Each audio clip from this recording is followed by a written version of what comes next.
उत्पत्ति 22 अध्याय उसके 1 से लेकर के 14 आयत तक हम पढ़ेंगे।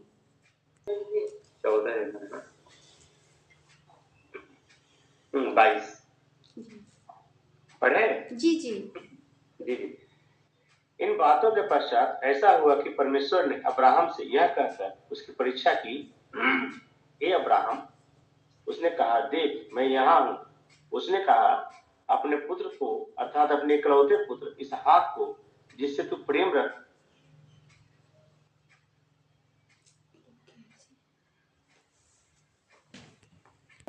और अपने पुत्र इसहाक को संग लिया और वो बलि की लकड़ी चीर ली रखा, और मैं वहां तक जाकर और दंडवत करके फिर तुम्हारे पास लौट आएंगे। तब अब्राहम ने होम बलि की लकड़ी ले अपने पुत्र इसहाक को लादी और आग और छुरी को अपने हाथ में लिया, और वे दोनों एक साथ चल पड़े। इसहाक ने अपने पिता अब्राहम से कहा, हे पिता। उसने कहा, हे मेरे पुत्र, क्या बात है? उसने कहा, देख आग और लकड़ी तो है, पर होम बलि के लिए भेड़ कहाँ है? अब्राहम ने कहा, हे मेरे पुत्र, परमेश्वर होम बलि की भेड़ का उपाय आप ही करेगा। और वे दोनों संग संग आगे चलते आए। जब वे उस स्थान को जिसे परमेश्वर ने उसे बताया था पहुंचे, तब अब्राहम ने वहां वेदी बनाकर लकड़ी पर चुन चुन कर रखा और अपने पुत्र इसहाक को बांध कर वेदी पर की लकड़ी के ऊपर रख दिया। फिर अब्राहम ने हाथ बढ़ाकर छुरी को ले लिया और अपने पुत्र को बलि करे। तब यहोवा के दूत ने स्वर्ग से उसको पुकार के कहा, हे अब्राहम, हे अब्राहम। उसने कहा, देख मैं यहाँ हूँ। उसने कहा, उस लड़के पर हाथ मत बढ़ा और न उससे कुछ कर, क्योंकि तूने जो मुझसे अपने पुत्र वरन अपने इकलौते पुत्र को भी नहीं रख छोड़ा, इससे मैं अपने जान गया कि तू परमेश्वर का भय मानता है। तब अब्राहम ने आंखें उठाई और क्या देखा कि उसके पीछे एक मेढ़ा अपने सींगों से एक झाड़ी में फंसा हुआ है। अतः अब्राहम ने जाकर उस मेढ़े को लिया और अपने पुत्र के स्थान पर उसे होम बलि करके चढ़ाया। अब्राहम ने उस स्थान का नाम यहोवा ईरे रखा। इसके अनुसार आज तक भी कहा जाता है कि यहोवा के पहाड़ पर उपाय किया जाएगा। आमीन।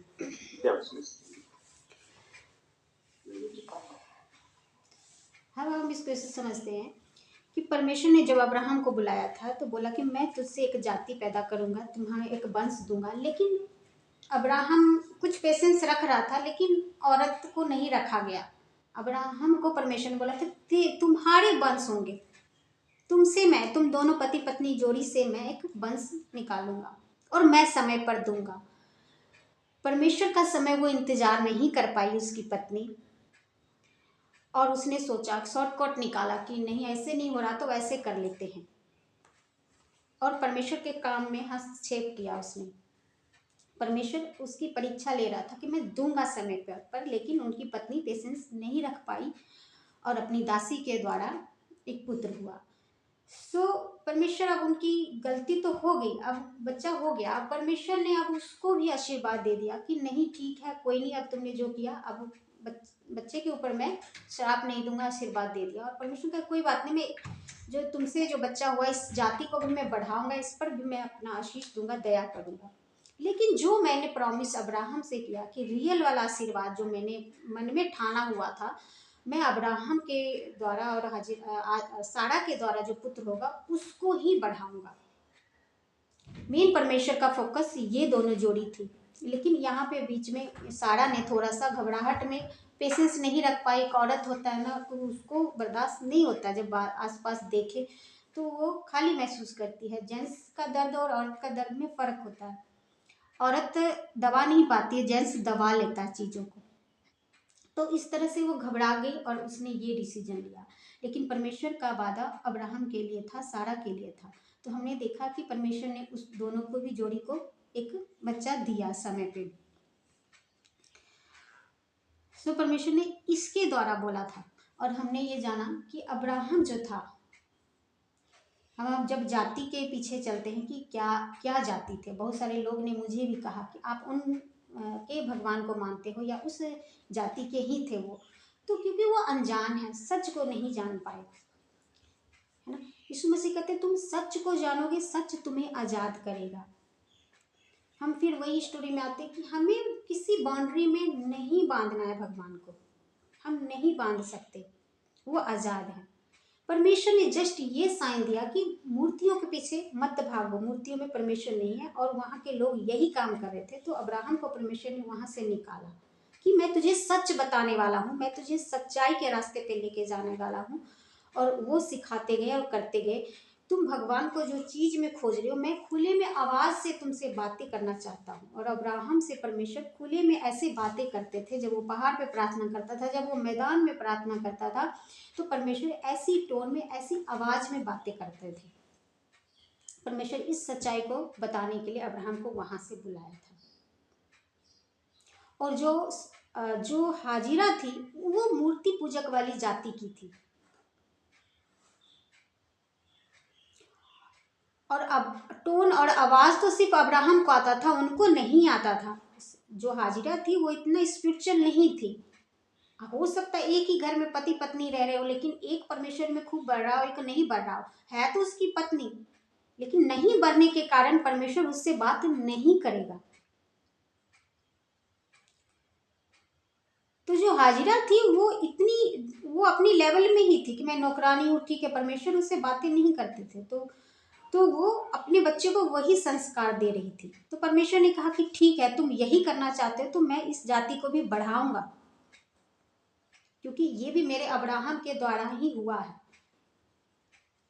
तो उसको भी मैं आशीष दूंगा, लेकिन एक लेवल जो है उसका कम ही रखूंगा। और मैं जो वादा इसके लिए किया था, जो मैंने मन में ठाना हुआ कि मैं अब्राहम और सारा के वंश को आशीष दूंगा, जो मेरी प्लानिंग थी कि मैं कब दूंगा उसको, अपने समय से, अपनी मर्जी से जब मैं दूंगा, तब तुमने यहाँ पे अपनी मर्जी चलाई। तो ठीक है, मैं आशीर्वाद दे देता हूँ, लेकिन जो मैंने मन में ठाना हुआ था वो अभी नहीं दूंगा। तो जब इन दोनों की जोड़ी ब्लेस हुई और इन दोनों की जोड़ी के द्वारा जब वो बच्चा हुआ इसहाक, तो अब्राहम की परमेश्वर ने परीक्षा ली कि मैं देखता हूँ कि क्या ये अपने बेटे को प्यार ज़्यादा करता है कि मुझे करता है। इतने सालों के बाद उसे बेटा हुआ था और वो बेटे के साथ बहुत खुश था। तो परमेश्वर ने कहा कि देखता हूँ क्या अब्राहम मुझे भूल गया है, क्या मेरी जगह अब्राहम के दिल में है कि कम है कि नहीं है, क्या है। परमेश्वर ने उसकी परीक्षा ली। आज हमें पृथ्वी पर पूछे कि सबसे हमारी बेशकीमती चीज़ क्या है, तो हर एक इंसान अपने औलाद को ही देगा, क्योंकि हमारी जान अपने औलाद में बसती है। हम सब कुछ खोना मंजूर कर देंगे, लेकिन अपनी औलाद को खोना मंजूर नहीं कर सकते। तो परमेश्वर ने अब्राहम की ऐसी ही परीक्षा ली कि देखते हैं अब्राहम मुझसे प्यार करता है कि अपनी औलाद से। तो अब्राहम परमेश्वर से ही प्यार करता था, क्योंकि औलाद जब नहीं थी तब परमेश्वर उसके साथ था। इस बात को उसने याद रखा हुआ था और वो अपने बेटे को बलि चढ़ाने के लिए तैयार हो गया। ऐसा क्यों परमेश्वर ने कहा कि तुम अपने बेटे की बलि चढ़ा? ऐसा परमेश्वर के मन में शंका क्यों हुआ? क्योंकि जब इतने सालों के बाद अब्राहम को बच्चा हुआ था, तो वो परमेश्वर से थोड़ी थोड़ी दूरी बन गई थी, नेचुरल बन गई थी, क्योंकि वो अब बच्चों में उलझ गया था। बच्चों के साथ खेलना, नया एक्सपीरियंस इतने सालों के बाद हुआ, उसके साथ हंसी मजाक करना, बच्चों के साथ एंजॉय करना, तो वो परमेश्वर से प्रेयर में थोड़ा थोड़ा दूरी बन जाता था उसका। तो परमेश्वर, हम पढ़ते हैं कि परमेश्वर को जेलसी होती है, परमेश्वर जलन रखने वाला परमेश्वर, वो अपनी स्थान किसी को नहीं देता है, वो अपनी महिमा किसी को नहीं देता है, वो अपनी तारीफ किसी को लेने नहीं देता है। अगर उसने किया है तो परमेश्वर कहते हैं मेरी ही तारीफ करो, किसी और की नहीं, मुझे जलन होती है। ये अच्छा जलन है। हम बार बार पढ़ते बाइबल कहते हैं, परमेश्वर कहते हैं जलन मत करो, लेकिन कुछ जलन अच्छा है। हर एक चीज की एक लेवल है, जब वो चीज लेवल से, कैपेसिटी से बाहर हो जाती है तब वो बुरा है, लेकिन कुछ चीजें अंडर ही रहे तो वो अच्छा है। अगर हम कहें जेलसी बुरा है ना, तो क्या अगर हमारा पति किसी और के पास जाए तो हमारे अंदर जेलसी नहीं होगा? तो क्या बुरा है? नहीं, ये हमारी जेलसी जायज है, ये जायज है, ये नेचर ने हमें दिया है। हमारा बच्चा अगर हमें माँ ना बोल के किसी और को माँ बोले तो हमें जेलसी क्यों होगी? क्यों होगी? क्यों? क्योंकि ये जायज़ है, ये जायज़ है, ये हमें परमेश्वर ने दिया है। उसी तरह परमेश्वर को भी जेलसी होती है कि सब कुछ मैं दे रहा हूँ, तुम धन्यवाद किसी और का करोगे तो मुझे जेलसी होगी, क्योंकि वो जायज़ है। तो अब्राहम अपने बेटे से ज़्यादा प्यार करने लगा और प्रेयर में परमेश्वर से प्रार्थना विनती में थोड़ी सी उसकी मिस्टेक होने लगी, दूरी होने लगी। तब परमेश्वर को जेलसी हुआ कि अब ये अपने बेटे में ही खो गया है, अब मुझे याद नहीं करता है, मेरा शुक्राना नहीं करता है, मुझसे मिलने नहीं आता है, मुझसे बातें नहीं करता है। परमेश्वर ने तब बोला कि मैं इसकी परीक्षा लेता हूँ कि क्या ये सच में मुझसे दूरी बना रहा है कि बस कुछ समय के लिए एंजॉय कर रहा है अपने बच्चों के साथ। तो जब परमेश्वर ने उसकी परीक्षा ली तो वो अपने बेटे को कुर्बान करने के लिए तैयार हो गया था। तब अब्राहम ने को परमेश्वर ने कहा कि बच्चे को नुकसान मत पहुंचा, बच्चे के ऊपर छुरी मत चला।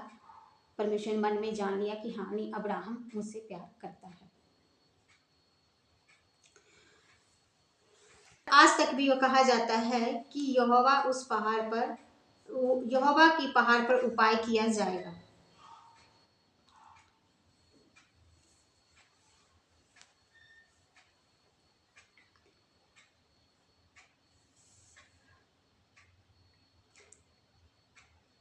परमेश्वर हमारे लिए उपाय करता है। अब बलि कुर्बानी तो होनी थी, जब परमेश्वर ने मांगा बलि चढ़ानी है तो बलि तो देना था, लेकिन अब बेटे की बलि नहीं थी, तो अब क्या बलि कहाँ से आए?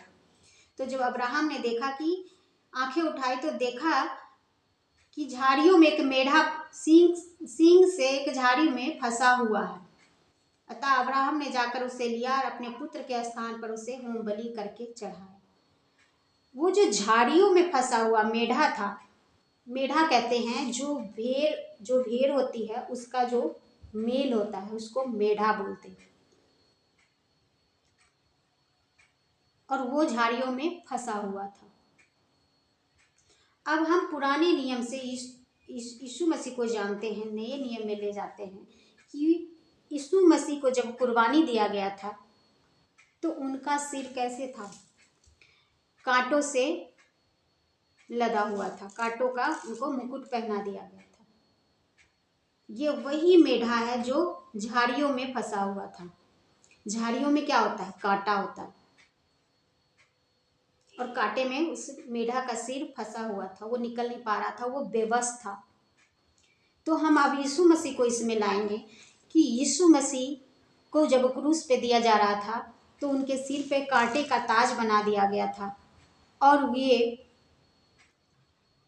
वही झाड़ी थी, वही कांटा था जहाँ पे वो बेबस थे, वो निकल नहीं सकते थे, उनको बलि होना ही होना था। ये वही यीशु मसीह है। परमेश्वर ने अब्राहम के पुत्र के जगह पे अपना बेटा दिया हम सब के लिए। बलि तब चढ़ाई जाती है कि जब हम कुर्बानी देते, कोई चीज की बलि चढ़ाते हैं, किसी के बदले जब हम बलि चढ़ाते हैं, हम कहते हैं ना ये चीज हमारा पूरा हो जाए तो हम इसके बदले ये चढ़ाएंगे, हम बदले में देते हैं बलि। तो जब अब्राहम के बेटे की बलि होनी थी तो परमेश्वर ने एक मेढ़ा का उपाय किया था। ये वही मेढ़ा है जो हम सब के पापों के लिए यीशु मसीह को परमेश्वर ने तैयार किया।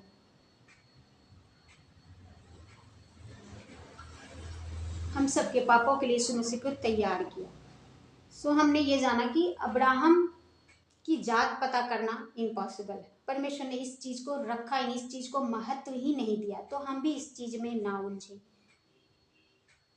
सीधे सीधे परमेश्वर ने कहा कि तुम और परमेश्वर, इंसान और परमेश्वर, इंसान जाति सबसे श्रेष्ठ है, इसको और किसी चीज में मत उलझाओ। हम परमेश्वर को इस तरह से शीशे के तरह साफ जानेंगे कि हम किसी जात धर्म या किसी चीज में परमेश्वर को ना तोले कि वे इस जाति के थे या उस जाति थे। आप कंफ्यूज हो जाओगे। उनके अब्राहम के पिता मूर्ति पूजक थे, परमेश्वर ने उसको बुलाया, उस चीज से निकाला, और परमेश्वर ने उनके साथ जो वादा किया था कि मैं तुझे आशीष दूंगा, तेरे वंश को बढ़ाऊंगा, जो तुम्हें श्राप दे मैं उसे श्राप दूंगा, जो तुम्हें आशीष दे मैं उसको आशीष दूंगा।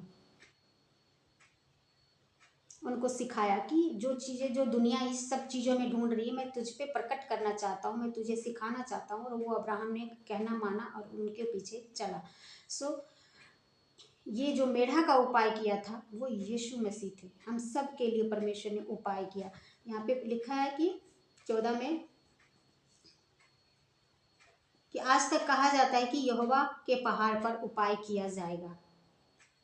सो जब हम यीशु मसीह में आते हैं तो परमेश्वर हमारे लिए आज तक वादा करता है कि हमारे लिए भी वो उपाय करेगा। जिस तरह अब्राहम पिता के लिए किया उसने, वो हमारे लिए भी उपाय करेगा। उनको हमने देखा कि कैसे उनको औलाद दिया जहाँ पे इम्पॉसिबल था। 100 साल की उनकी अब्राहम की उम्र थी और उनकी वाइफ की सारा की 90 साल की उम्र थी। इस कंडीशन में जहाँ पे इंसानी दिमाग बंद हो जाएगा कि नहीं अब इनको कोई औलाद नहीं हो सकता, ये तो मरने की क्या, मरने से भी मरने की उम्र है। सो परमेश्वर ने कहा कि उपाय है। परमेश्वर में कभी निराशा नहीं है, कभी निराशा नहीं है। जब आपका आँख, जब आपका शरीर, आपका दिमाग कहे कि निराशा है, अब कुछ दिखाई नहीं देता है, अब नहीं हो सकता है, परमेश्वर कहते उपाय है, मैं तुम्हारे लिए उपाय करूँगा। जब अब्राहम और उसका बेटा जा रहा था बलि देने के लिए तो उनके बेटे ने कहा कि पिताजी आग और लकड़ी तो लिया है लेकिन हम बलि किसकी चढ़ाएंगे, बलि तो है ही नहीं। तो अब्राहम को पता था कि उसने अपने बेटे को चढ़ाना है, लेकिन उसने अपने मुंह से नहीं निकाला। उसने कहा कि यहोवा उपाय करेगा।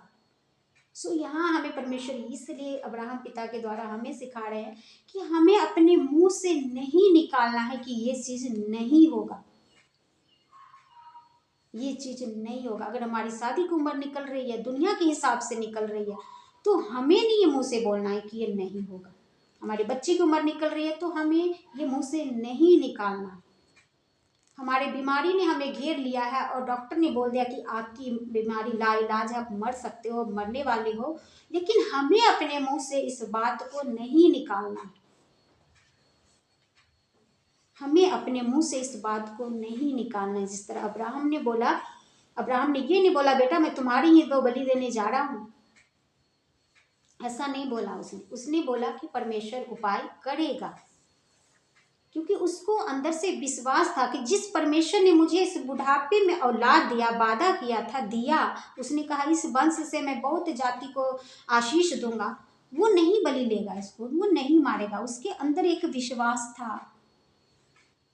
तो हमारे अंदर भी एक ऐसा दृढ़ विश्वास रखना है कि हमारा डॉक्टर ने चाहे कुछ भी बोल दिया, हमारा कंडीशन चाहे कुछ भी बोल रहा है, लेकिन परमेश्वर ने कहा कि उपाय है, उपाय है। अब कैसे है, कैसे होगा, नहीं होगा, हमें ज़्यादा दिमाग नहीं लगाना है, वो करेगा। उसने कहा तो हमें विश्वास करना है।